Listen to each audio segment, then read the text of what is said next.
Hello, I'm Seth for Privacy, and welcome to Season 3, Episode 1 of Opt Out. Opt Out's a show where I sit down with passionate people to learn why privacy matters to them, the tools and techniques they've found and leveraged, and where we encourage and inspire others towards personal privacy and data sovereignty. In Season 3, we're going to be taking a deeper dive into cryptocurrencies like Bitcoin and Monero, why we need them, where they can fit in your toolkit, and how to think about privacy when using them. This episode, I'm very excited to be sitting down with Sirion and Matt Odell to chat about FediMints, a fascinating and really unusual new proposal that seeks to ease onboarding and privacy on Bitcoin, but with some important trade-offs. Welcome on to Opt Out, Eric and Matt. Hey, nice to be on. Thanks for having us, Seth. Big fan of the pod. Glad to finally be on it.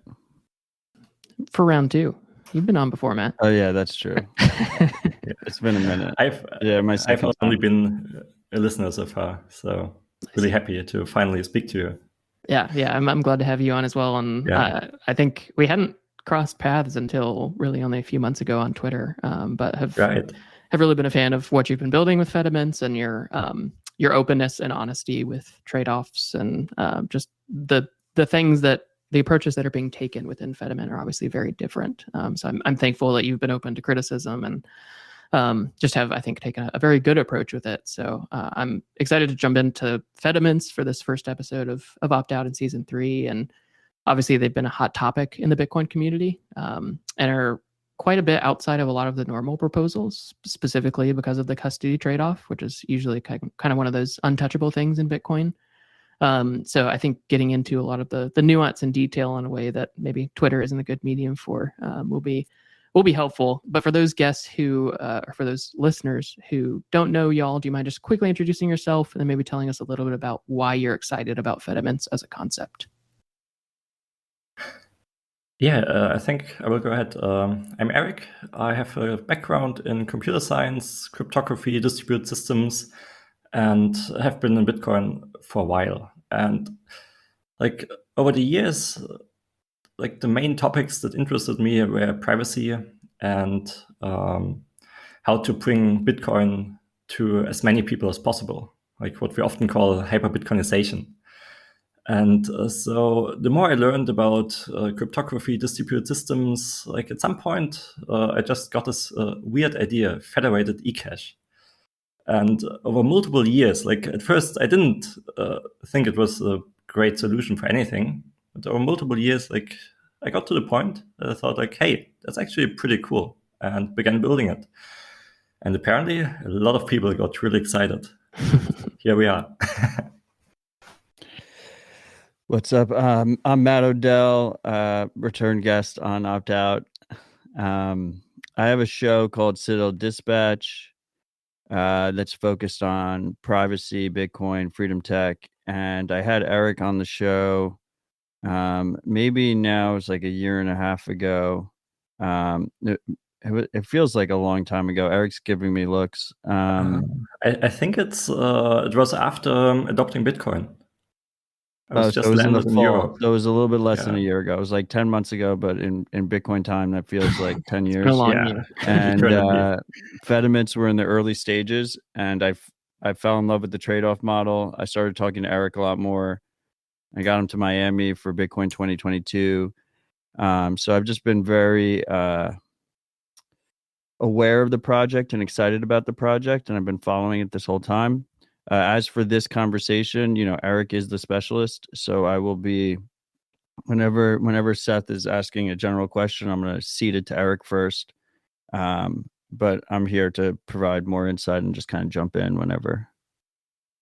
And it's just an honor to be here with you two gentlemen. Yeah, for sure. I wanted to have you on because you've been one of the main people kind of ringing the bell for FediMint and making sure people are aware. So I figured it'd be a good fit to have Eric on as the technical expert for FediMint and you on as somebody who obviously sees it as a useful tool for people. And obviously you have a big focus on privacy on Bitcoin. So to get things rolling, let's start with Matt. What was it that woke you up to the need for more attainable privacy on Bitcoin? I mean, so it was kind of over time. Over time, I saw this normalization of these regulated services that were requiring KYC and identification information. It was definitely very much a gradually then suddenly type of situation. You saw like in late 2015, early 2016, like one exchange, one service after another started making more and more stringent requirements. I had already previously been interested in using Bitcoin more privately. I think the big wake up was in 2013 or 2014, Coinbase got sued by the U.S. government, and the U.S. government told them they had to give over every single user's information, regardless if they committed a crime. Coinbase fought that case, but ended up giving them like 10,000, 20,000 users information that were like high value users if they did a certain amount of volume, and that included withdrawal addresses, names, all this different stuff. So the Bitcoin privacy conversation has always been evolving, but the fact that 99% of new users are coming in through these regulated services, they're providing all this identifiable information, and then you have these basically surveillance companies, these surveillance mercenaries, and they call themselves chain surveillance companies that are collating that information, then using it to track payments on chain. I think it really elevated the speed which these tools kind of need to be provided, the speed that these improvements need to be made, because they're very real risks that are happening today. Yeah, and I think that growth of KYC and the growth of adoption for Bitcoin and name recognition for Bitcoin makes it all the more important that we have easy ways for people to access privacy, because most people are not going to jump straight from opening a Coinbase account to doing a Whirlpool and Samurai wallet. It's a slow progression. So an interesting middle ground that has different trade-offs, I think, does pose a lot of potential value. And I think, I always talk about like my favorite way to learn is to just get your hands dirty. I think that's the way most people learn. I think, though, the problem is usually they learn because they burn themselves. And, I burned myself as well. So when I first got into Bitcoin, it was being pitched as anonymous currency, that I didn't really have to do anything. And, within a few years, I look back and like I left so much I just leaked so much data on chain. Mm-hmm. There was just so much. And I was just like, that is absolutely ridiculous. Why didn't anyone warn me about this? And there's a million Bitcoin influencers, but there's like a dozen of us talking about the risk of privacy leaks on chain.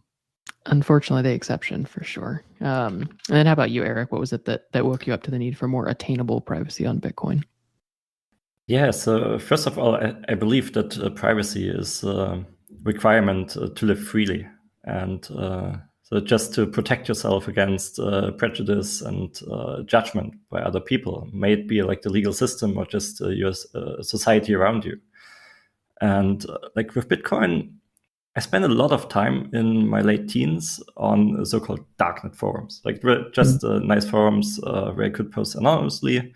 So people weren't judging you, like you could just be judged on the value that you added to the conversation. And that was really great. And back then, everyone was using Bitcoin. And I thought like, okay, like Bitcoin is this private currency, not controlled by states. And it's really cool.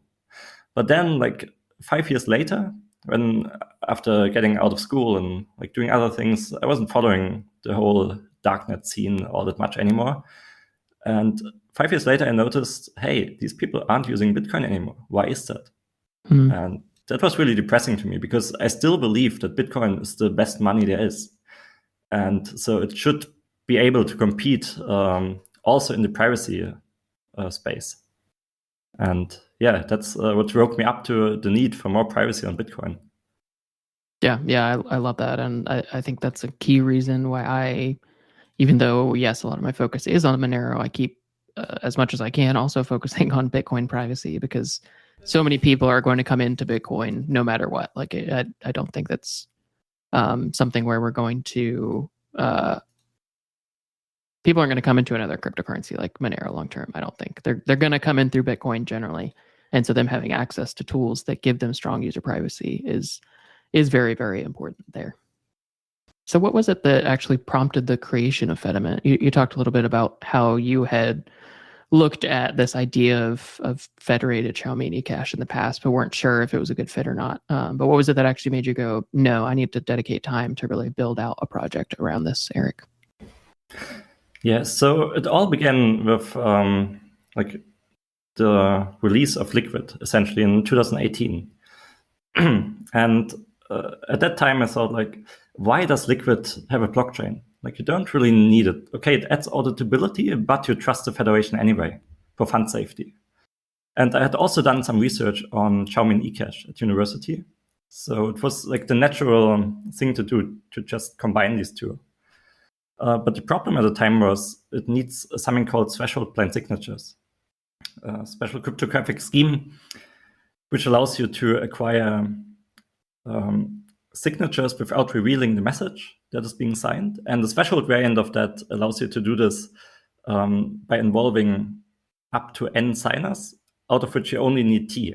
Like some of them can be offline or malicious. And that's what makes federations tick.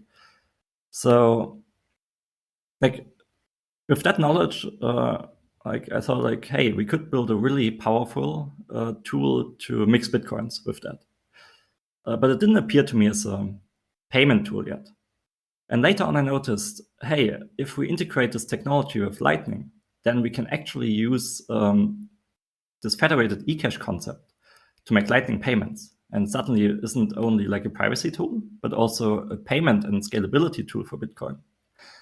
And that's when it began to make sense to me. Because before that, like if you just have the federated eCash without Lightning integration, it has a higher centralizing force.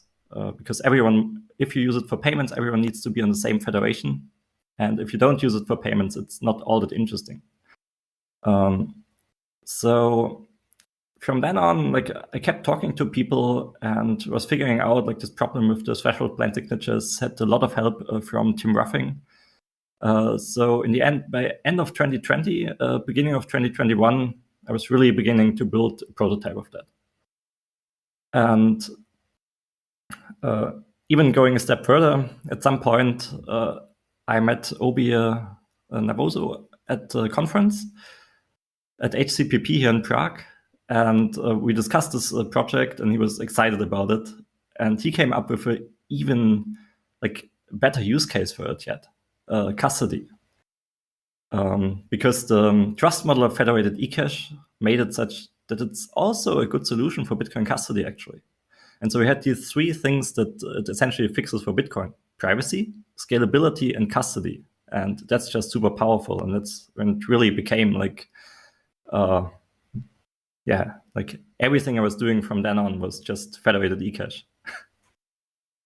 Yeah, I think that approach of it not only being a tool that you can either store funds in or maybe spend within the FediMint, but actually being able to plug it into the Lightning Network is what made it click. Is like, okay, I could actually see this being useful because you can gain that privacy and make payments directly out of it. So you're not kind of stuck in this separate ecosystem of FediMints, but it plugs into the broader growing adoption of Bitcoin, which I think is the kicker for me in the actual like use case that it can pose.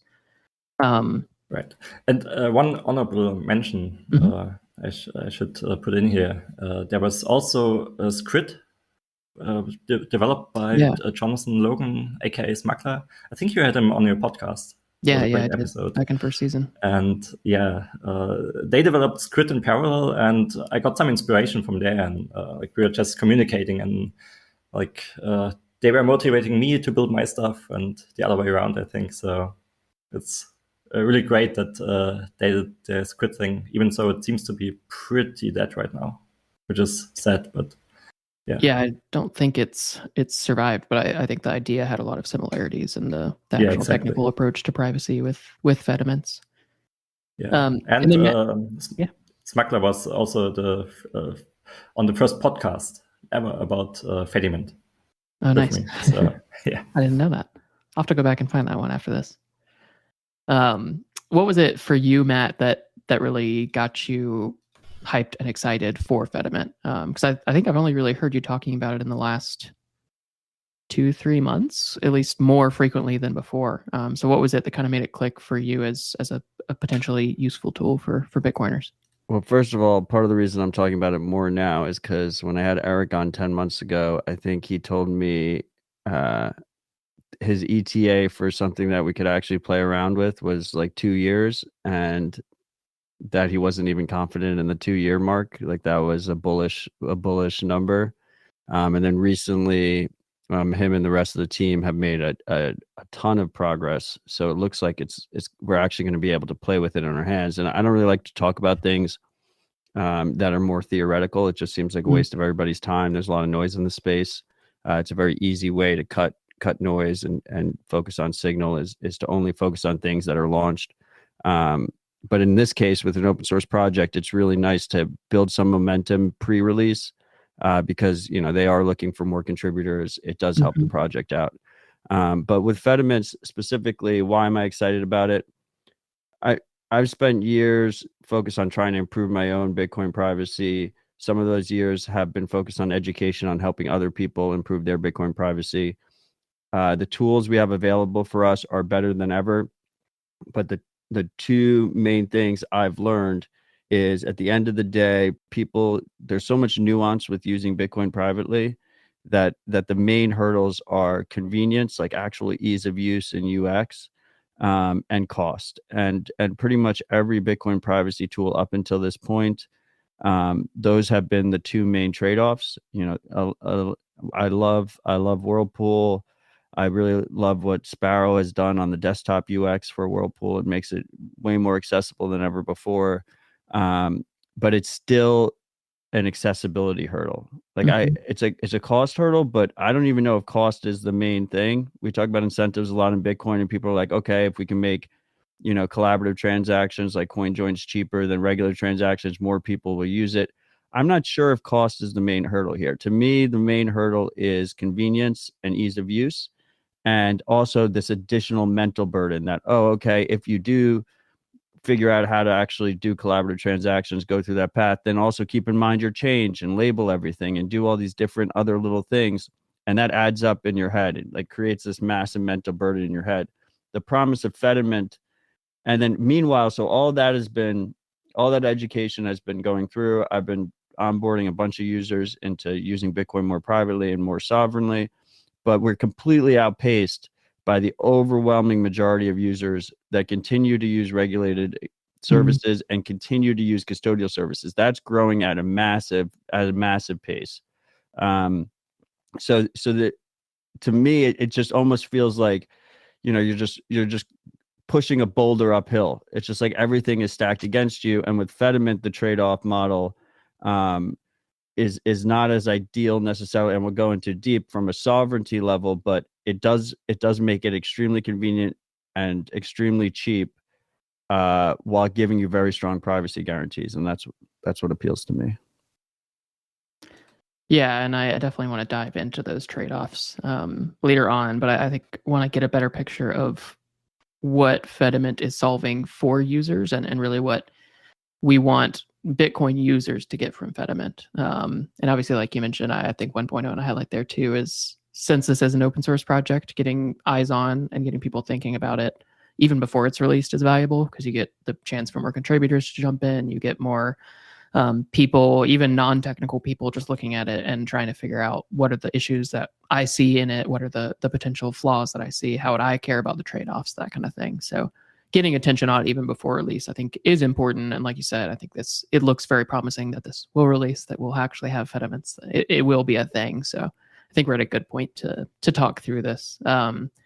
But I think one question that I've gone over with other tools and projects that I've talked with is just really, what do you hope that users get from using FediMint? So not maybe a technical level, but what is it that once FediMints are out, you're hoping that people can gain by making the trade-offs that we'll talk about a little bit more, and starting to use FediMint as their main way to interact with Bitcoin, or what do you envision there? Maybe you want to start and kick us off there, Eric. Right. As I mentioned, my views on use cases for FediMint have evolved over time. And by now, I think there are two main use cases. It's the payment side and the custody side. On the payment side, I think what FediMint actually is for most users is just a a custodial Lightning wallet with really great UX, but the custody is kind of reduced in the way that you now don't trust a single provider, but like a federation, where like T out of N participants would need to like collaborate against you to steal your funds. So it's a much better security, in my opinion. But it doesn't impact your UX as much, because when you look at like self-hosted Lightning wallets, UX is typically really bad because you have to manage channels, or if you don't manage channels, then you have to open them just in time, which leads to really weird fee behavior. Like, for example, with Phoenix, when I want to receive a payment and suddenly I have to open a new channel and I have to pay a high fee, how do you explain that to users that don't really know about Lightning and Bitcoin? So it's all these UX hurdles you don't have with federation or federated approach. Because for the most part, it behaves like a centralized service. Just the trust is split over multiple parties. So what you also get on the payment side, which most users don't even care about, but what I want to give them nonetheless, is a good default privacy. So you cannot really sell a Bitcoin wallet to users with this has best privacy. I mean, we see this with Wasabi and Samurai. Like, how many people are using it actually? Like, not that many. Like, it's not a best sales pitch. This wallet is super private. But if you can give people great UX and also good default privacy, they will use it because of the UX and also get the privacy. And that's what I want. The second point is the custody side. Like, many people store funds on exchanges these days. That's not necessarily because they want to trade, but just because they want to use the custody of the exchange. Because, like, what happens if I die? What happens if I lose my passport? Like, this exchange has to take care of all of that. And you don't have to be self-sovereign, because self-sovereignty means a lot of responsibility, which people don't necessarily want. And with the federated trust approach, we can probably talk about this a little bit more later, how this even works. You can kind of outsource this custody to your federation, to the guardians of your federation. And in that way, I hope that users will have a better option in exchanges, which are regulated entities. So if you hold Bitcoins on an exchange, they aren't really yours, because like a government might come in and just say, hey, they are ours now, like with the gold in the US. And yeah, in that sense, I hope we can achieve more decentralization, even in a hyper-Bitcoinized world, which will include many people that are not technical at all and might not even have the financial means to use some of the technology like hardcore Bitcoiners use today. Yeah, and I love that you hit on the fact that selling something as a privacy tool generally isn't going to bring the masses. Like, most people don't start to use something because it is privacy preserving. Obviously, I mean, listeners of this podcast are probably going to be in that group that would, but most of the people that we know are not going to. You can't even sell them on something like Signal if you just pitch it as, hey, it's more privacy preserving and no one can snoop on your chats. Like, yeah, people do want that, and I think most people have a desire for that, but most people aren't going to switch from something that's easier because it's private, or something that has a better UX because it's private. And we've seen a lot in the privacy tool space that the tools that succeed, like Signal, do so by having a very simple UX, having something that's comparable to other tools out there, and have unique features that sell people on it. And then they get that default privacy. And I think that's oftentimes the best approach with privacy tools. And that's one of the things that does get me excited about FediMints, because people don't have to care about privacy. If they use it, they gain strong privacy. Yeah. It's funny. Right. It's funny that you bring that up, because sorry, Eric. It's funny that you bring that up, because oftentimes when I describe why I'm excited about FediMints, I explain it as Signal for Bitcoin. And why do I say that? I say that because if you ask privacy purists if they support Signal, they will tell you it requires a phone number. I don't like that it requires a phone number. I don't like that it's not permissionless to be able to run your own Signal server. You have to rely on their server. So the purists on the privacy side would say that, Signal doesn't check all the boxes for them. But ultimately, Signal has been able to get this private messenger out to way more users, because they made a specific trade-off balance that made it more convenient and made the UX better. Yeah, and I think especially for privacy advocates or privacy maximalists, let's say, it's also important that many normal users use these privacy tools, because otherwise, like, what crowd do you have to hide in? Like, privacy needs company. That's a nice slogan, I think, from the Tor project. So that's what we are building with FediMints. Like, we give normal users a really great UX. They want to use it, and they even provide our like privacy maximalists with an anonymity set. Yeah, a good privacy tool provides privacy to people who have no idea that they're getting it or that they want it. And by doing so, also provides better privacy to the people who are deeply passionate, deeply understanding, have more advanced threat models, etc. So it is a very important point there. Anything you want to add on what you hope users get from using FediMints, Matt? The way I look at it is, I think for most users it will be used as like a main spending wallet. There's basically, when you look at like the two groups of users, potential users of FediMints, I like to group them into, like the Western world, the developed world, and like the global South. And so in the Western world, people are probably not going to move away from regulated services. So I imagine FediMint will be used as a day-to-day spending wallet. You buy at a regulated service, they send into FediMint, they get some strong privacy guarantees. It'll work every time you make a payment. You don't have to deal with channel management. You don't have to deal with anything else. And then those people will probably ideally use it as like a middle ground between that and their cold storage. Then they send it to better cold storage because they can afford to do that.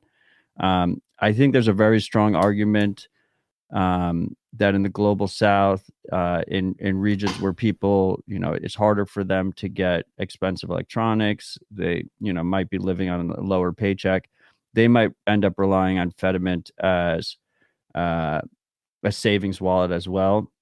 And in that particular situation, what I would expect is to see like more community type federations where, maybe, the quorum of signers is held by people that are trusted within that local community, and people feel comfortable, giving up some sovereignty to them because they know, they trust their judgment more than their own personal responsibility. Yeah, and I think that ability for it not to just be a kind of faceless, nameless group of people actually custodying funds, but the ability to build small, like almost community banks out of it is a really fascinating piece to me, because it can be, if you're trusting a federation, like I would be wary of trusting a federation that I have no idea who they are, but then I'd also be wary of trusting a federation that everyone knows who they are, so a government can easily go after them. So that middle ground of a local community where you don't need to advertise that all of you are running a FediMint, but you can run that as a community. The technical people in the community can be the custodians, be the people running the Lightning service provider, if that makes sense. I think it's a very fascinating use case there. And we already see real world example of that, which is the Bitcoin Beach wallet in El Zante, which is run by Galoy.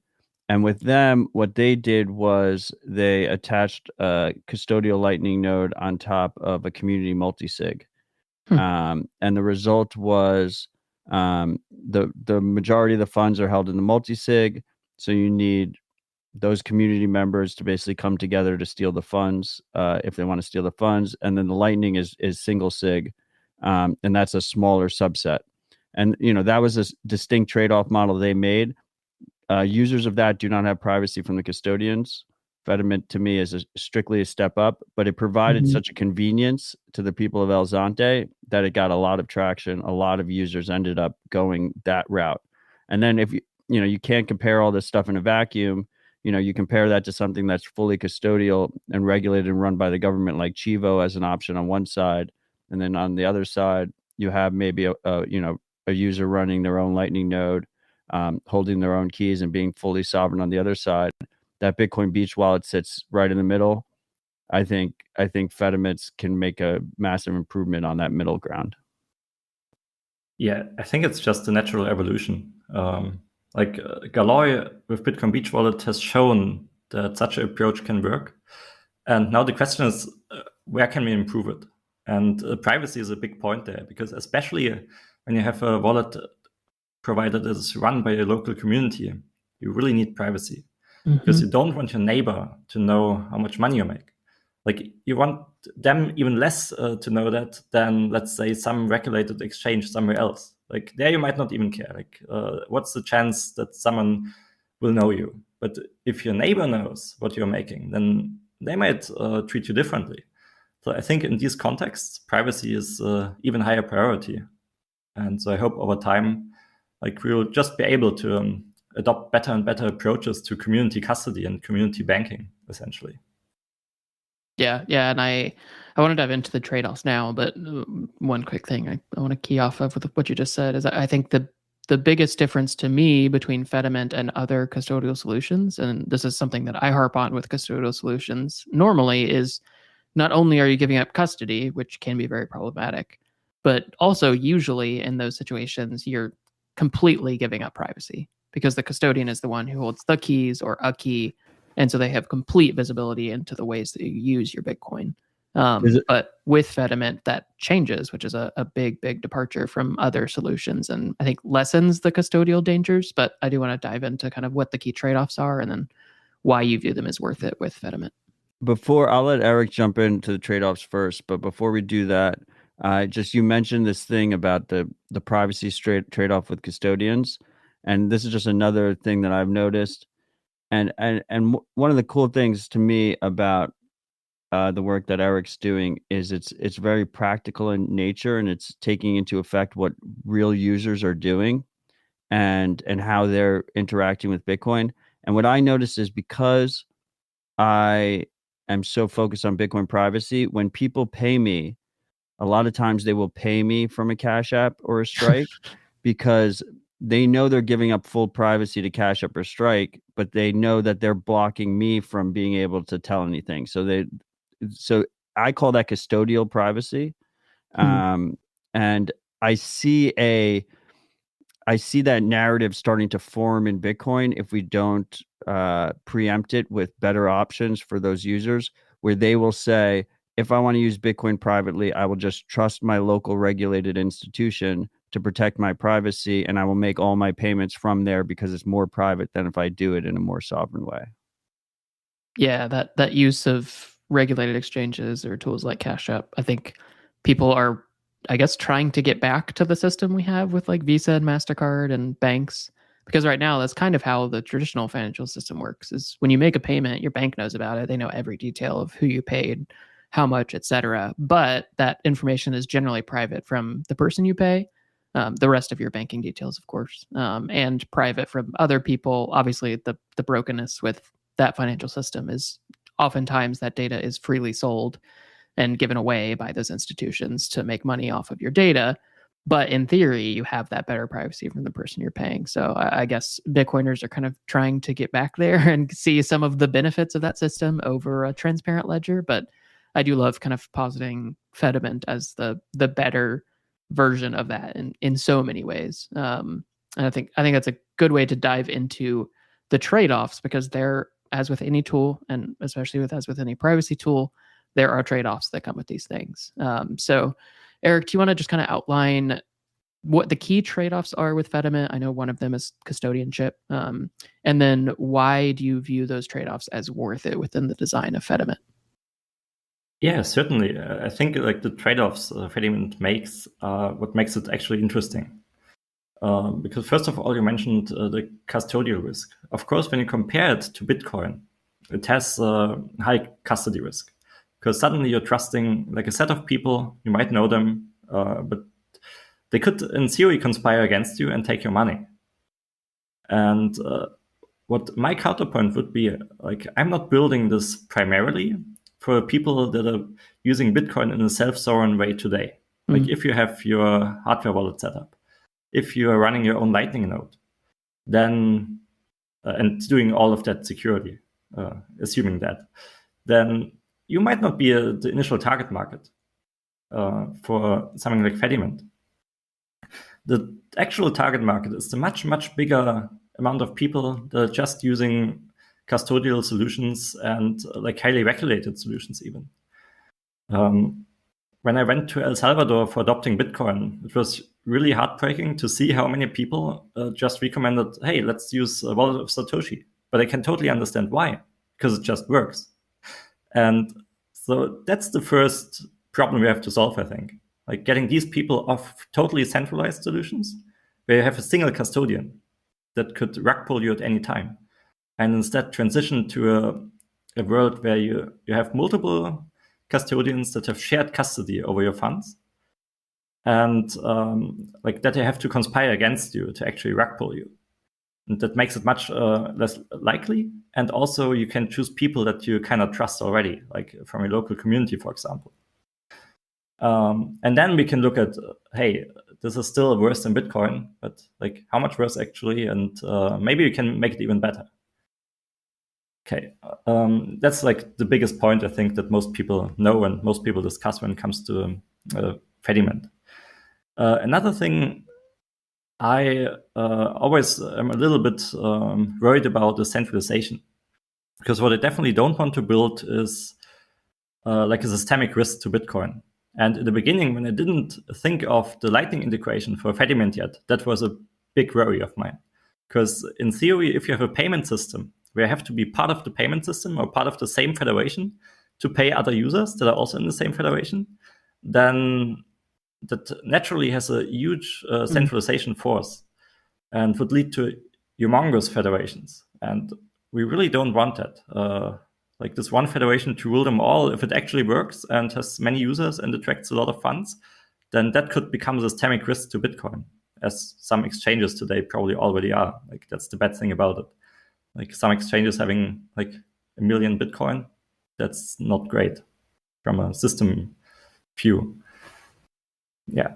So few other worries that people might have is complexity. I discussed this a lot on Twitter some time ago, like comparing FediMint with other like Uncle Jim solutions to giving people access to Lightning and Bitcoin. Like for example, there's Simple Bitcoin Wallet, which allows you to have your own server, which acts as a custodian for other people. Like I can just connect my Simple Bitcoin Wallet to it, open a so-called hosted channel, and the funds are actually stored on like the server side. The counterpoint to that is like it's a single custodian. Like it's easy to hack. It's like if they want to rug pull you, they can easily do that, and it's much easier if you have much harder to do that if you have a federation, like a group of people that would have to conspire and would lose or separately lose their reputation doing so. And like you could imagine, like if a group of people that runs a federation and only one of them wants to rug pull someone, and he asks the other, and they're like, no, we don't want to rug pull. So they will just blame him and exclude him from the federation. Like it's a really hard coordination problem, actually, which makes it relatively secure, in my opinion. Yeah, and lastly, there's software complexity. When you compare FediMint to, for example, Galloy, like FediMint is much more complex. Like the cryptographic protocols used, like the distributed system technology, it's like a whole bunch of crazy, complicated technology that we put together into this project. And it's only possible because we have open source funding. Like Blockstream has been paying me for quite a while now just to work on this project, and without any expectation for return or becoming a product anytime soon. And I think that's the important thing here, that the protocol is open and gets funding from people interested in building this future, that this private future of having federated eCash mints. And because you couldn't really justify building such a complex protocol, I think, from a business perspective. And yeah, that's what makes it so powerful, that we have all these like supporters, like also you, Matt, like 1031 donated a Bitcoin to the project, and like we are enormously grateful about that. And Blockstream is sponsoring me. We have something else in the works, like some other sponsorship. Can't talk about it yet, but it's amazing that how much positive feedback the project has gotten, and so we can build it the best way we can imagine. Yeah, I'm glad that y'all have been able to secure good funding so far, because that can often be the death of promising projects, and that they don't get funding, and the few people or the one person behind them just gets burnt out and has to step away and focus on just a paycheck. So I'm glad that funding has not been an issue so far. And thank you for walking through those trade-offs. I mean, I think obviously custodianship is the one that gets most talked about, but like you mentioned, there are benefits to that, and it's obviously not just chosen pointlessly. It's a key aspect of both how FediMint benefits people and how it functions. So it's a key thing, but obviously an important thing that people understand. Anything you want to add on for the trade-offs there, Matt? Yeah, I mean, look, the main trade-off is custody. It's trust minimized custody. That risk is mitigated by design to a degree. But that is the main trade-off, and the main benefit you get out of that is convenience and cost, cheaper transactions, more convenient transactions, and more private transactions. I will say that, look, once again, I will say that FediMints do not exist in a vacuum. We have to realize that we're operating in an environment where 99% of new users are coming in through regulated custodians and are using custodial products. And we also have to realize and have some self-reflection here that that's not just new coiners. Eric mentioned his trip to El Salvador. I can't count the amount of videos I saw come out of El Salvador of hardcore Bitcoiners that are running their own node, holding their own keys, and then using custodial wallets like Wallet of Satoshi to pay for a beer or buy McDonald's or something, and posting a video about it. And I look at it, I'm like, what's going on here? Why are people choosing a custodial option like Wallet of Satoshi? And it's because of that convenience, right? It comes down to that convenience. So we need to make tools that offer a better trade-off model that are also very convenient and give Bitcoiners as many options as possible. Yeah, for sure. Very, very well said there. Let's take a quick break from this episode to chat about the sponsors of Opt-out, Cake Wallet and local Monero. Cake Wallet is a key tool that I use daily, as it allows me to easily and quickly use Monero for private by default payments. It's available on both iOS and Android, and is a fantastic way to get started buying and using Monero with a simple and easy to understand user experience. I regularly onboard new users to Cake Wallet and hope that it will help simplify and ease your journey into cryptocurrency. If you're interested in purchasing Monero for the first time, or helping to bring others into a parallel economy, I'd recommend you look at using local Monero, like I do, to buy and sell Monero while maintaining your privacy and avoiding invasive exchange surveillance. Local Monero is entirely peer-to-peer and is an important part of opting out of the surveillance state and into a parallel economy. Thank you to both sponsors for their incredible support and partnership, and I hope you'll take a moment after the episode to learn more in the show notes or at optoutpod.com/sponsors. And one thing we haven't touched on yet that I want to get into for how FediMint actually works is, you've briefly mentioned, Eric, that it provides strong privacy to people even though it's custodial. Do you mind giving us just a quick overview of how that works? I know Xiaomi and eCash is an older technology, and maybe even old enough that most people haven't heard of it. But do you mind kind of introing how that works and how custodians are able to have custody but not have visibility into every user's activity? Right. I think there's a nice metaphor that I will use instead of the blind signature schemes. So let's imagine I have a Bitcoin and I want to give that Bitcoin to you because you are my bank provider or my custody provider. What I can do is I take the Bitcoin and I also write a little note like Seth now owes me 1 Bitcoin. And I put this note into an envelope. But the special thing about that envelope is that it's write-through. Like whatever you write on the outside, it will appear on the document in the inside. So I give you the coin and this envelope, and you can't open it because that's cryptographically secured. And then you will take the Bitcoin and see, hey, that's actually a Bitcoin, and just sign the envelope, give it back to me. And what I can do is like I take out the document and see, hey, and I have now a signed note that says like Seth owes me 1 Bitcoin. And at any point later on, I can go to you, give you this letter, and you will know, hey, I signed this, and I will give you this 1 Bitcoin back. And if many people do this, since you never saw the actual letter that I gave you in the envelope, like you can't distinguish my handwriting or what's written on there exactly. Like if it has a serial number, then you could normally, like if you would see the letter in the first place, then you could write this down and like later on distinguish. But you can't do this. Like you only see the envelope when you sign. And that way, like I have an anonymity set of all the people that ever gave you Bitcoin. Awesome. Yeah. So you essentially you get an IOU for depositing Bitcoin, but it's an IOU. It's a blind IOU. Yeah, exactly. It's one that the custodian doesn't know that that's connected with that specific Bitcoin. And like you mentioned, assuming you have more than just you using the federation, you can hide in that crowd because they don't know that any of them are tied to a specific incoming or outgoing Bitcoin. Awesome. Yeah, exactly. Anything else there, Matt, on that? Nope, that's a great explanation. Nice. Yeah, I'm glad. I think that's a very good, like, non-technical way to explain blind signatures, which are not the easiest concepts. Thank you, Eric. The main other thing that I wanted to touch on, and one of my main concerns with FediMint, is really the legal and regulatory attack surface that it could open up for Bitcoiners and for Bitcoin.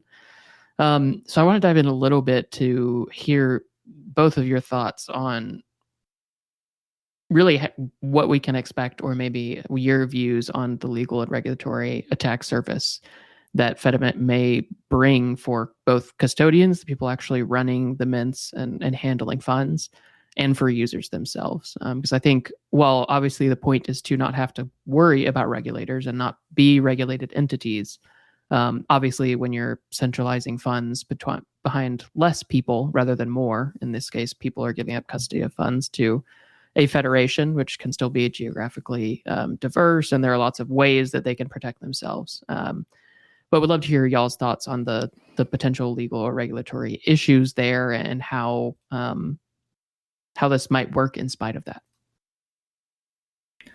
Yeah, first of all, I'm not a lawyer, so take everything with a grain of salt. But when I talk to different people about this problem, like the feedback I mainly got is that like most jurisdictions have an exemption for like doing such things, like handling other people's money and like providing them such services if you don't do it for profit or don't do it by way of business. It's often formulated. And so one big hope is that this will pretty much exempt smaller federations that just run like an Uncle Jim federation pretty much from any regulation at all. And I know of some people that are investigating this legal question, but the problem is, like, it highly depends on your jurisdiction. Like, it will have a different answer in the UK, in the US, and like I think a lot of the target market, Global South, it's not even that relevant because like the legislation and the actual enforcement of it are kind of divergent. So yeah, it's an interesting question, and we will have to ask lawyers for concrete answers. I would have been absolutely amazed if Eric was also a lawyer with the rest of his credentials. I mean, look, I think this is a very important question. It is probably the question. A lot of the pain points we see in Bitcoin are because pretty much every time someone's a custodian, they ultimately get the long arm of the U.S. government ends up pushing KYC and other regulations on top of them. It still amazes me to this day that Wallet of Satoshi has been operating without KYC. I don't know what the situation is with that. But that does show that these enforcement things, they take a while to happen, right? BitMEX didn't have KYC for a long time before, their founders were thrown in jail and they were slapped on the wrist with a $10 million fine to add KYC. But eventually it happened, and we should basically just operate under the assumption that all single sig custodians, completely centralized custodians, will get regulated.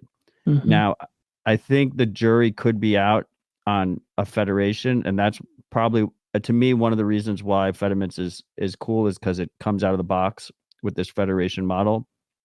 There's an argument that it could be treated like multi-sig collaborative custody, which up until this point, Unchained does KYC, Casa doesn't, but Unchained does it as part of their business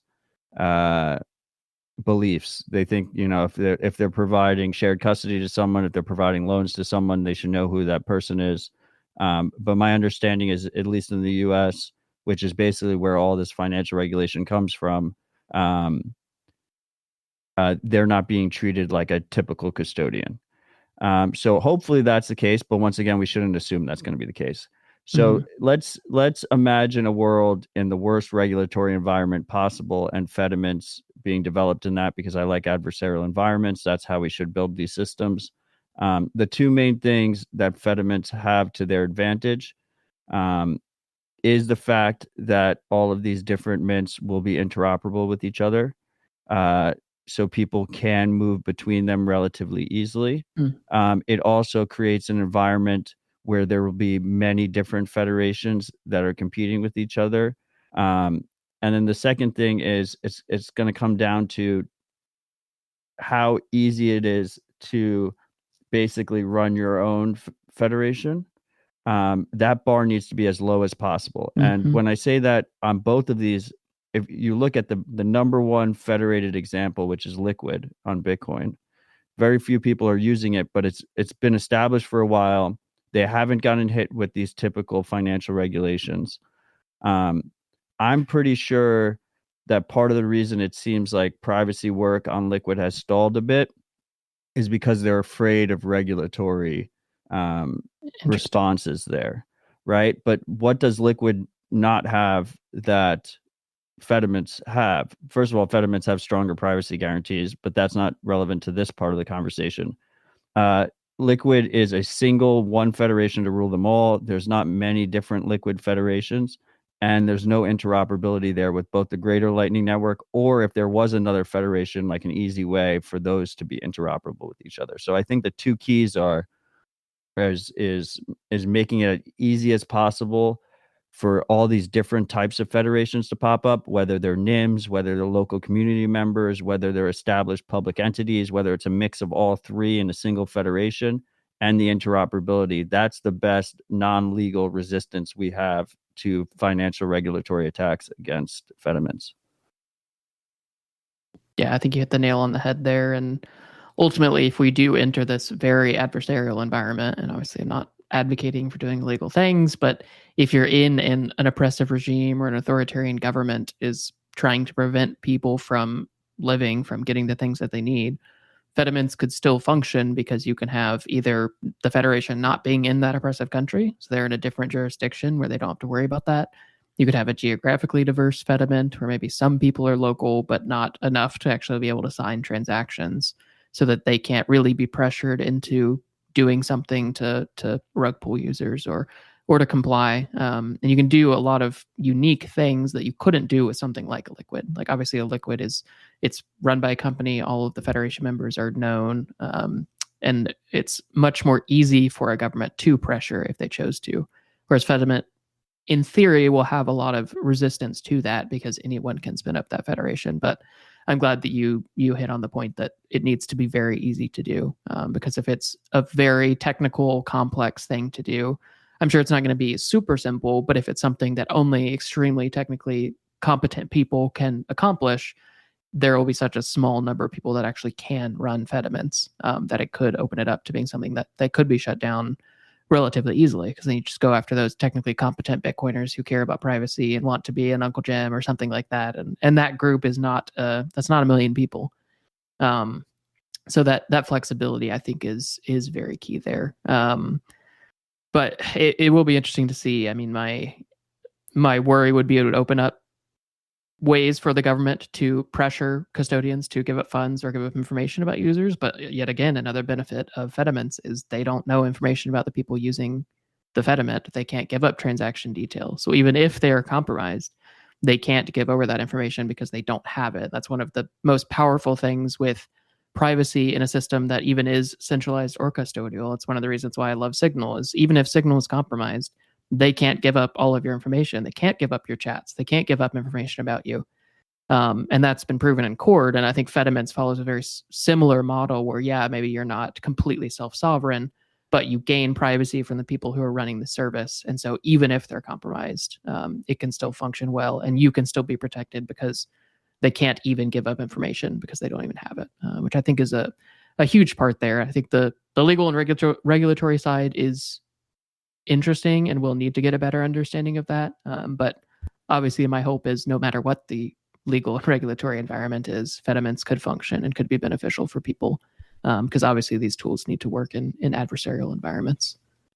You went back to the Signal example again. And so like Signal, I mean, if you talked about the threat of Signal's resilience, right, is the same threat, right? And that's not a like a far out theory. Governments, including the US government, have been trying to crack down on encrypted messaging for a long time, right? If they wanted to shut down Signal, they could, because it relies on a centralized server. They couldn't get any information from it. They could shut it down. Now, I would say that in this theoretical world, if Signal ever got shut down, what would we see happen? We would probably see something similar to Signal that is more interoperable and that it's easier to run the actual servers. And that's what FediMints is. Yeah, love it. Any extra thoughts there, Eric, before we dive into some listener questions? No, let's dive into the questions. There were some really good ones on Twitter. I already saw them yesterday and really excited. Yeah, I asked with only like a day's advance notice, but was thankful that lots of people jumped in and asked some good questions, and ones that I was kind of surprised to hear from, just kind of the broad Twitter space. But I think they'll give us some good topics to dive into. And I think very related to what you were mentioning about the legal and regulatory side, we had a question that was, what financial incentive do FediMint custodians have, and how can they build a business model around it? And I say it's related because you were mentioning that kind of Uncle Jim model might be that they don't make money off of it, that it's not a business, that it's a community who are choosing to provide a service for free to their community, to enable them to have privacy, enable them to be able to spend funds, enable them to be able to use Bitcoin without the complexities of complete self-sovereignty. But do you mind diving into a little bit about what the potential business models or financial incentive could be with FediMint? Yeah, exactly. I think you already mentioned the main point. Like, as soon as you make it a business, you become a target of regulation much more than if you were in the business. And like, also, how much can you actually extract? Like, how much are people willing to pay for an operator of such a federated eCashMint? And how many users would you need to make it a profitable business for you? And I think that all speaks against actually monetizing such a federation, because you would need a lot of users if you want to charge reasonably low fees, so users still want to use it. And that goes against like the core principle of decentralization. Like, we don't want these big federations, because then you also don't have a trust relationship to the operators. And even more, something I was made aware of only recently, like when you have someone who just operates it out of goodwill, then like, they might not be the type that would rug pull you, while someone who is just operating it because they make some money from it, like some fees, like now they have this huge opportunity. Like, they could just take all the money and be rich men on some island. Like, that's much more attractive. And how do you keep people mostly driven by like monetary incentives? How do you keep them honest? And I think that's much more complicated than someone who is just staking his reputation, for example, because he wants to give a service to his local community. Yeah, so, go ahead, Matt. I mean, I disagree with the FediMint team, Eric and his co-maintainers over there on this point, like, pretty hard. I like the idea of community-run nonprofit federations. We already see, like places like in Africa or whatnot, that there's NGOs that are set up that literally just are providing services and money and all this stuff to people that need it. and they would be a perfect fit for federations. But when we go back to regulatory resistance, we're talking about one of the key aspects is to have as many federations as possible. And in Bitcoin, we talk about incentives a lot and having aligned incentives. Running the federation is the single most risky part of the whole system. If you're running a federation, you become a target of different regulatory agencies and also malicious individuals that might want to rug pull all of your users and get that money, right? So running the federation is the riskiest part of the whole system. Those federation members, there needs to be a strong incentive besides goodwill to actually take on that risk. And I think that's through different monetization schemes. Now, the cool part about FediMints is it's a completely open source, free and open source project. There's going to be no restrictions on it.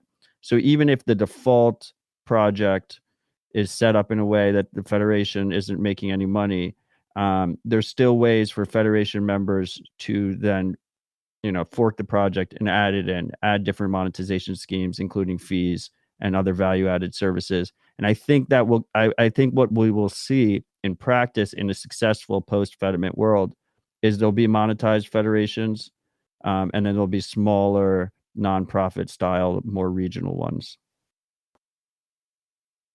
Yeah, it's tricky because I obviously love and prefer the Uncle Jim model, and I think that would be the best thing for everyone. But it is very hard to get enough people to run mini federations completely out of just altruism. There are certainly people like that. I mean, I think a lot of the core Bitcoin community that I'm a part of and the people I talk with are fully on board with that. But I think many people are not going to want to dedicate the time and energy to run something like this without some financial incentive. So I'm curious to see what businesses get built on top of it. I mean, if you are competing with other FediMints, I mean, that also builds in an interesting free market aspect where if someone's providing one for free at broad scale, they could just pull in a lot of users because people don't want to pay fees. But obviously I'm sure there will be businesses that want to build out stronger, more maybe trustworthy over the long term, more transparent custodianships that kind of strike the more liquid-like approach where it is a business that runs it. And if you trust that business, that may be an interesting trade-off for you. And then those Uncle Jims, or it's the local community that run it. But I mean, that back to that regulatory and legal question, that's where it gets hairy. Because if you are custodying funds, you're already kind of opening up a good bit of threat from, like you said, regulatory bodies and then just bad actors who want to $5 wrench attack, which thankfully in a federation, that gets a lot harder. If it's not just you custodying funds, maybe they don't want to actually try to $5 wrench attack 7 out of 9 people or whatever.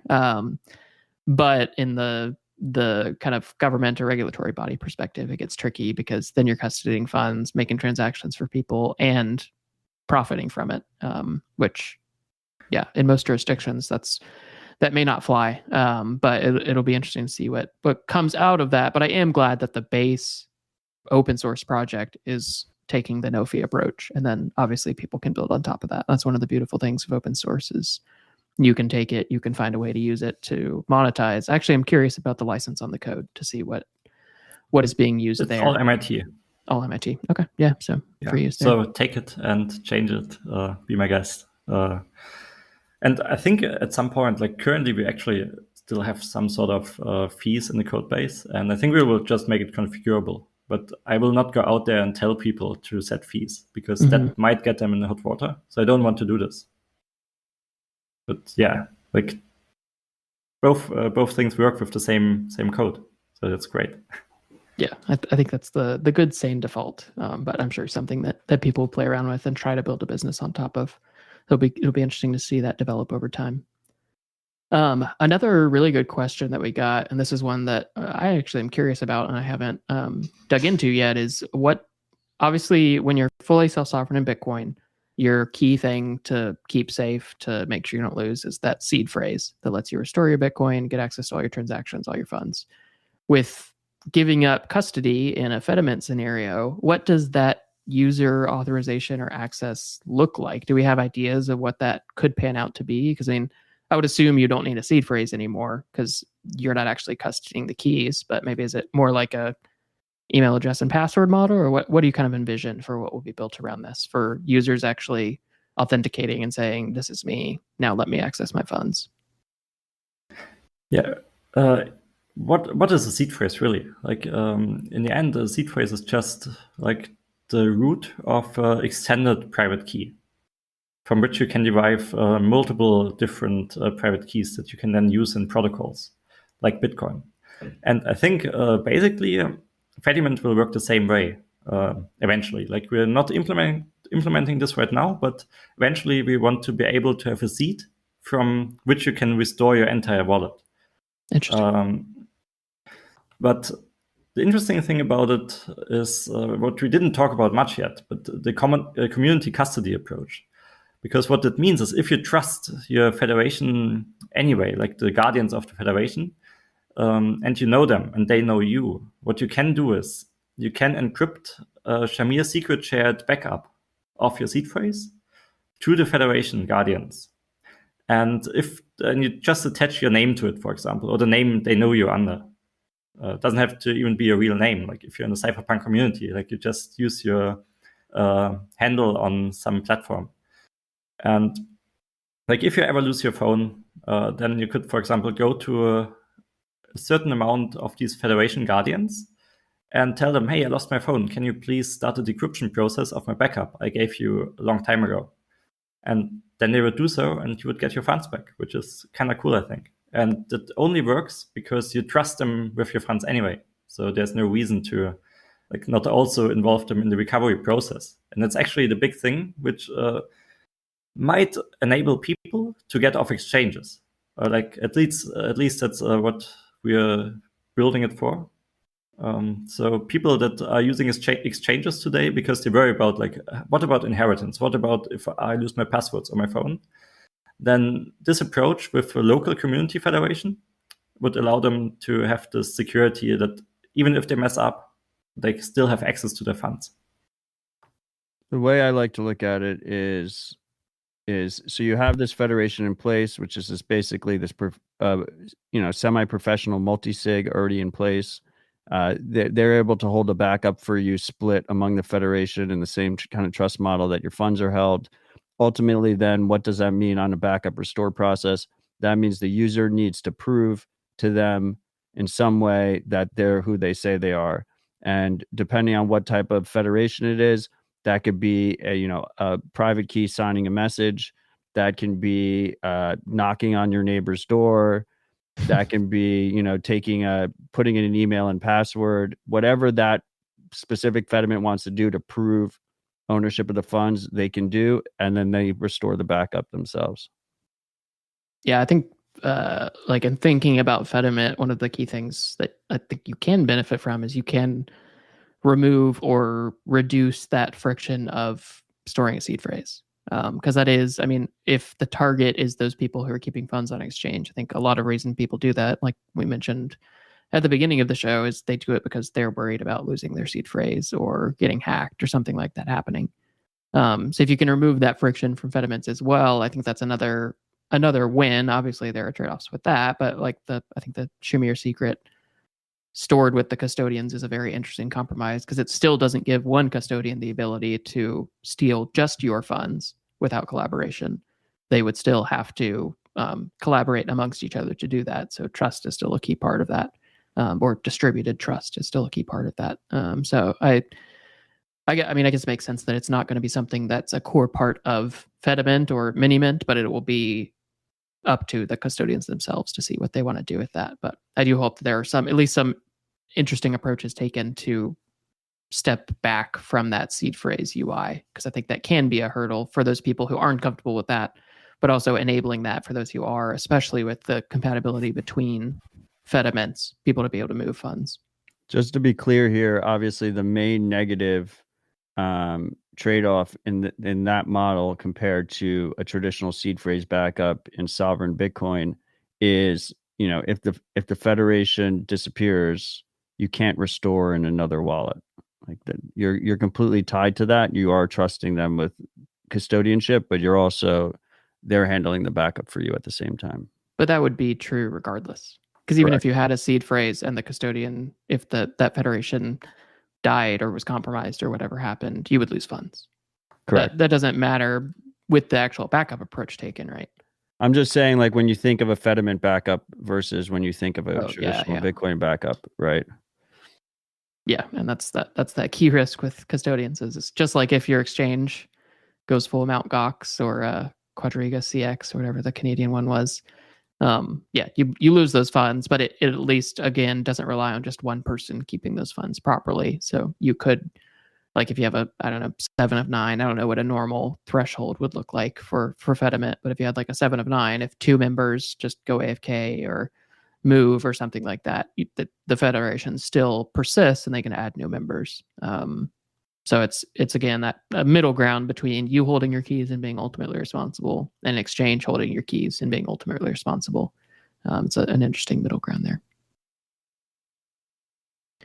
there. Next question, we touched on this a little bit before, but I want to hear a little bit more about how FediMint pairs with Lightning, because like I said, I think that's a kicker for me because it not only enables cross FediMint compatibility, but also just enables you to actually be able to pay from FediMints without pegging in and out or whatever that process will be. So can you dive in a little bit more on what to expect with that pairing with Lightning and how they're symbiotic?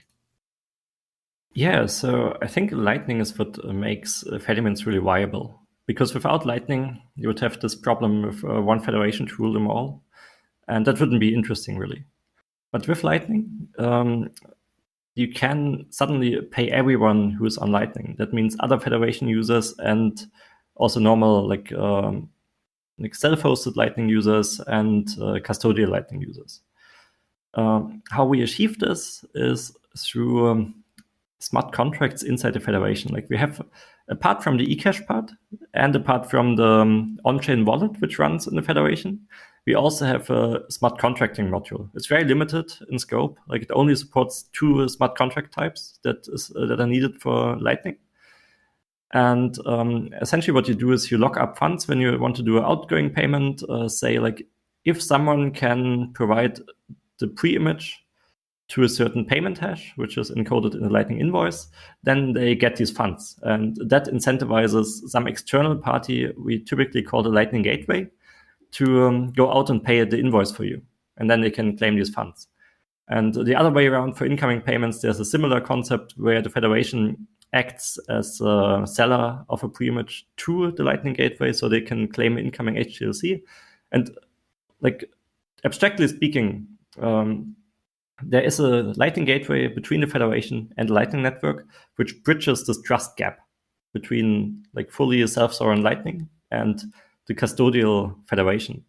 So what the Lightning Gateway is actually doing is it trusts the federation, holds the eCash tokens, and allows users to interact with the Lightning Network. The cool part about this is anyone can be a Lightning Gateway. So you don't have a central point of failure.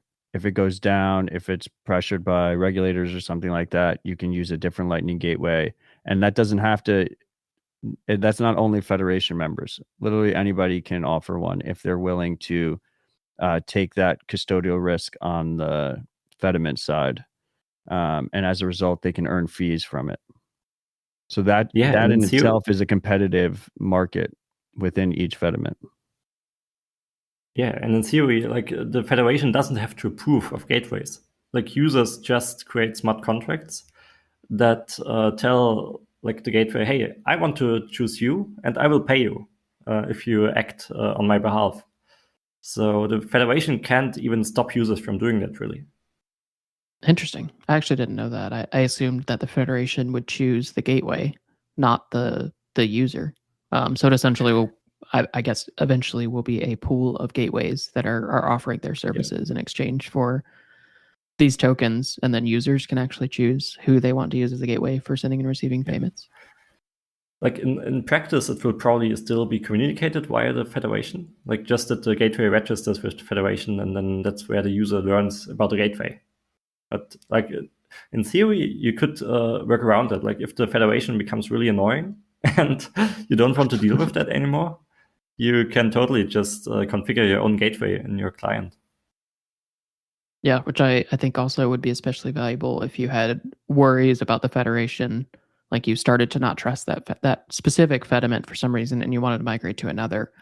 Making sure to use a Lightning gateway that you do trust could be an interesting part of that to reduce the friction or reduce the potential headache that could be to migrate. It also, that 100%, but also, when you pay a Lightning invoice, the node public key is exposed, so you know which Lightning node is getting paid. So there's a censorship risk as well if you have permissioned, single Lightning gateways for these FediMints where they refuse to pay certain Lightning nodes, and this mitigates that issue as well. Right, like that's one big pain point I currently have with like Lightning integration with FediMint. Like in theory, we could take a similar approach to hosted channels where the user actually does the routing, and so the Lightning gateway would never learn about the destination. Like it would just learn about the next hop. But in practice, that's really slow and would provide bad UX. So what I'm hoping for is blinded paths, and I really hope that they will land soonish. So that would make FediMint even more powerful as a privacy tool. I think blinded routing just got PR'd against LND, so it seems like it's closer than I expected, for sure, which is promising. Yeah, that's a big piece there. One more quick question that I had around the Lightning integration. So I guess this is mitigated because you have privacy internal to the federation, but the Lightning gateway will know who is being paid and how much, all of that, because they're the ones actually constructing the routes. But I assume that's just not as much of a concern because the Lightning gateway doesn't know who within the federation is sending that payment. Exactly. Yeah. That's the trade-off we have to make there. Like I explained, you could also let the user do the routing, but then every time like a route fails, you need to communicate with the federation. And that's typically pretty slow because the federation runs a consensus algorithm internally. So like every time you need to update some state inside the federation, it takes a few seconds, 1 to 3 seconds typically. So you want to avoid it. And the easiest way to avoid it in the case of routing is just letting the gateway do the routing. But if you were really paranoid, we could also implement a much slower Lightning integration that like just passes the onion to the Lightning gateway. And it only learns like the next hop it has to forward the onion to. Yeah, it'll be interesting to see what different approaches are taken there. I mean, that model probably doesn't fit the target audience of FediMint. Because like you said earlier, if you have the wherewithal to run a node, you have the wherewithal to control channels and all of that, you're probably not going to be the person that FediMint is a good fit for. And most people who are that concerned about send privacy within Lightning are probably also not going to be a FediMint focus. But I think that key difference is that the Lightning node knows that someone in the federation is paying coin cards or whatever Lightning person you want to talk about. But they don't know who, and they don't know the source of originating on-chain funds. They don't know anything about that specific piece. That's a big part where you at least gain that, again, that anonymity in a crowd. You gain that privacy in a crowd of however many people are within that FediMint specifically. I will say but on the other hand... go, Eric. Sorry. On the other hand, for receiving, it's really good. Like when you imagine, like you actually have the full anonymity set now, not even against external parties. Like people are using Wallet of Satoshi today to receive funds and then forward them to their own node, just so the sender doesn't learn their identity. But with the federation, even the federation itself doesn't learn like where the funds ultimately go. Yeah, I definitely agree. Amid the when we talk about the harder core crowd, especially privacy focused Bitcoiners, when it comes to receive privacy on Lightning, I mean, we have Tony and future Paul are working on a private Lightning wallet that they're calling Private Lightning Wallet. They literally just have receives disabled in the wallet. It's send only. So FediMints can be very useful on the receive side for even the more diehard Bitcoiners, I think. Use it as a stopgap, and then so you send it into FediMint, and then you send it to its final destination, and the two things are disconnected. Yeah, I mean, that in my recent Lightning explorations in the last 6 months or so, I mean, that's kind of the consensus is don't receive to your own node, which is crazy, like absolutely crazy to me, but that's essentially the consensus is the better way to do privacy on Lightning for receiving funds is receive to something like Simple Bitcoin Wallet or Breeze or Phoenix or something like that using Tor, and then send to your own node whenever you need to, which is nuts. But I think FediMint is maybe a better fit for that specific model until receive privacy on Lightning hopefully gets better and those problems are fixed enough so that the self-sovereign people can actually benefit from privacy when doing things self-sovereignly in Lightning.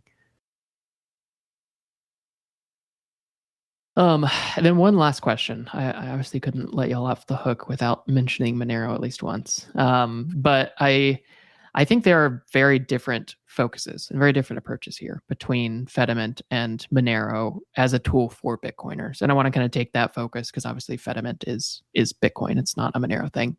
But for those Bitcoiners who want to get better privacy in a more simple way, I think right now, the best tool, in my opinion, is using Monero as a tool for spending, even if you want to keep saving in Bitcoin. But I think FediMint poses an interesting trade-off where people can, if they're really worried about price differences between Bitcoin and Monero and that kind of thing, FediMint can be an interesting tool to allow them to gain relatively simple sending privacy or receiving just privacy in general when transacting without the complexities of the current Bitcoin privacy space. So I would be interested to hear what y'all think about like the trade-offs of FediMint versus using something like Monero today for spending.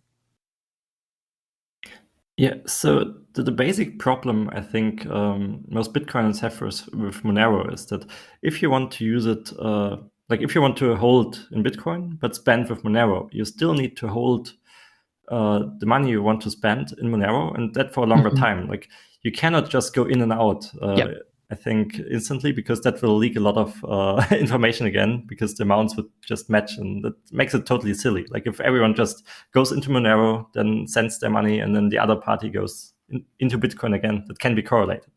So what you have to do is actually hold Monero for a longer time. And there, like it's the exchange rate risk you already mentioned. Like people might not want to do this. And if you consider the custody risk of using a federated eCash mint less than the exchange rate risk, then that's for you. If not, then, I mean, be my guest, use Monero. But I think it's good for people to have options that work with only Bitcoin. Because in my opinion, like ideally, we would live in a world with only one cryptocurrency. There's so many like just philosophical problems, in my opinion, with having multiple ones, that it would be so much easier if we just had one. And if I can make this world happen, then I will do so. I think, Eric nailed the response. It comes down to exchange rate risk versus custodial risk. I would add, though, for the Monero faithful listening, one of the things you hear often in the Monero community is, okay, so I did swaps with Bitcoin and then I got tainted Bitcoin. My Bitcoin is blacklisted or whatever. I can't use it on whatever service I want to use it for. And a lot of times the Monero community, maybe they need to swap into Bitcoin to make a payment that only a merchant accepts Bitcoin. Or vice versa, where they have Bitcoin, but they want to get to Monero because Monero is not on as many exchanges. Now, FediMints offers two kind of interesting improvements there. First of all, in the simplest way, you can go into a FediMint and then from the FediMint, then pay into a swap, whether that's a trust minimized atomic swap or one of the centralized services, kind of try and break that taint type of situation, give you some privacy on the Bitcoin side, or vice versa. You come into Monero, go through a FediMint on the opposite side before you make your payment. You actually use FediMint as the payment wallet. But I think there's also, look, this is going to be completely free open source software. There might be an argument there might be a possibility here. It's above my pay grade, but it makes sense to me in my head that instead of Lightning gateways, you have Monero gateways on FediMints, where people pay Bitcoin in, and then they're able to, in a relatively trust minimized way, swap into Monero better than the current UX of Monero Bitcoin atomic swaps. So I would tell the Monero community, don't immediately dismiss it, and maybe consider building on top of it. You stole my talking point, Matt. Glad I'm not the only one who's been thinking about that. No, I mean, that was one of the things that I was thinking about when I first learned about FediMints is, couldn't you do this with a Monero gateway as the spender if you don't want Lightning or you're concerned about something else? And you can. I mean, the primary risk then is that gateway provider is taking on exchange rate risk between Bitcoin and Monero, which obviously could be good for them or could be bad for them. And that's a very different risk than the Lightning gateway risk of the challenges that come with Lightning, but it is still theoretically pegged to Bitcoin, and there's the risk of loss of funds and all that other stuff. But generally, they're not under exchange rate risk. I think that's still the main concern, but that's an interesting piece of FediMints is, in theory, it could be composable in a way that you enable a provider to be the Monero side of that transaction, and you kind of enable the opposite of an old service that was called XMR.2.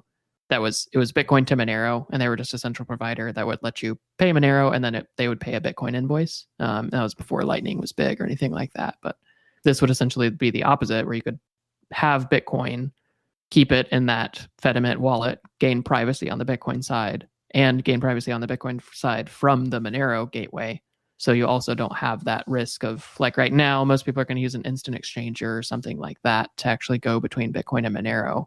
And then they gain a lot of information there. So there's a lot of fascinating potential there of maybe not using the Lightning Network and using Monero, or using it as a tool to kind of bridge those things. I think that would be a really cool thing to build for a more like privacy hardcore crowd. Like it obviously doesn't make too much sense for like users that I think we are targeting at first. Like you probably don't want to subject someone in the global south to the decision between, like, do I want to pay with Monero? Do I want to pay with Bitcoin? Like, you want to make it as seamless as possible. But like building such integration, it's totally possible. Like our current implementation is super modular. Like, you can just build another module that implements, for example, this conversion, and then you're good to go. And that would be really cool, actually. Like if someone out there wants to build this, we're currently in the process of like enabling that we can integrate like external modules. Currently, all the modules live in the main repository, but that has to change soonish. So after that, like I want to see many different things you can do with federations, and that will be super awesome to see. And because users can choose their gateway, they could just choose to use a Monero gateway for payments when they want to. Exactly. And the question was about Monero, but I mean, in the developing world, particularly in Latin America, Africa and stuff, there's a lot of demand for stablecoins. The same exact thing can play out with stablecoins. Yeah, exactly. Like the only problem really is that you get a free option, and we have to solve this somehow. But I think it's like in most settings, it's more of an engineering question. Like you don't have to solve it perfectly. If you solve it good enough, then like it will work in practice. Maybe not in theory, but in practice. So, and we are definitely working on that. Like it's on the roadmap. Like not currently working on it, but it will be there eventually. Yeah, it's a fascinating piece of it is that it's not necessarily something that's locked into native Bitcoin only. Like it is extensible, and it could be plugged into other things, which I think is an interesting aspect. Obviously, the focus is Bitcoin for now, and the focus is Lightning, which I think is a good fit because it nullifies a lot of the problems with both, with interesting trade-offs. But yeah, really, really interesting stuff. Any closing thoughts on FediMints before we conclude here? I want to live in a hyper-Bitcoinized world. I've already kind of been doing this in El Salvador, in Bitcoin Beach, and I want this everywhere. That's why I'm building FediMint. I just wanted to thank you for having us on. And look, at the end of the day, you know, I hope that Bitcoiners have many, many different options available to us. with many different trade-off balances. And I think that especially in the short to medium term, FediMints provide very promising trade-off balance for a large number of users. And I'm excited to play around with it in the real world relatively soon. Awesome. Well, thank you both, Matt and Eric. And just the last question is, how can listeners jump in and help support what you're doing with FediMint? For people with a more technical background, there's the GitHub organization, github.com/FediMint. And the implementation is currently called Minimint, but we will rename it soon because it leads to a lot of confusion. Like there you can just look at the issues, the PRs that are being opened. We also have a Discord that's linked to there. And just check it out and play with it, give feedback. That's much appreciated. Awesome. Well, I will definitely make sure to get that in the show notes and make sure that I have lots of links for people who want to dive in more. But thank you both so much for coming on. Thank you, Eric, for diving into the technical aspects of FediMint and walking us through what it provides. And thanks, Matt, for jumping on and kind of giving us the perspective of somebody who obviously is focused on privacy within Bitcoin, but has been excited about FediMint. So I think a very valuable pairing, and I'm thankful to both of you for carving out some time to talk about this. Yeah, thanks for having me on, and it was a awesome chat. Like we can definitely do this again. Like once it's launched, I'd like to be on again. For sure. Fuck yeah! Cheers to that. Yeah. Thanks, guys. Have a good one. Yeah. Bye.